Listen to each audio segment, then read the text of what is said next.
ஒரு மிகச்சிறந்த கனி வந்து கொய்யா. நிறைய பேர் வந்து என்ன நினைக்கிறாங்க அப்படின்னா, கொய்யா பழம்னா அது ஒரு ரொம்ப அலட்சியமாக நம்ம ஆப்பிளுக்கு கொடுக்கக்கூடிய ஒரு பெரிய அங்கீகாரத்தை வந்து கொய்யா பழத்துக்கு கொடுக்கறதில்ல. இன்றைக்கும் பார்த்திங்கன்னா கொய்யா பழங்கிறது ஏதோ மார்க்கெட்டுகளில் வந்து கூறு போட்டு விற்கக்கூடிய ஒரு கனியாகத்தான் பார்க்கப்படுது.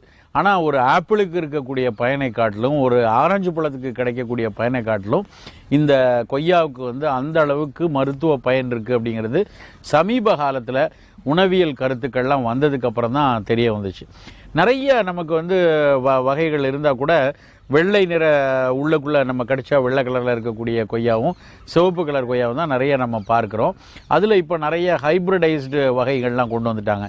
ஏன்னா கொய்யா பழத்தினுடைய உணவியல் கருத்துக்கள் வந்து வெளியே வர ஆரம்பித்ததுக்கப்புறம் கொய்யா பழத்தில் ஜூஸஸ், நேச்சுரல் ஃப்ரெஷ் ஜூஸஸ் வந்து மிக அதிக அளவில் எக்ஸ்போர்ட் ஆகக்கூடிய அளவில் வந்ததுனால பல ஹைப்ரிட் ரகங்கள்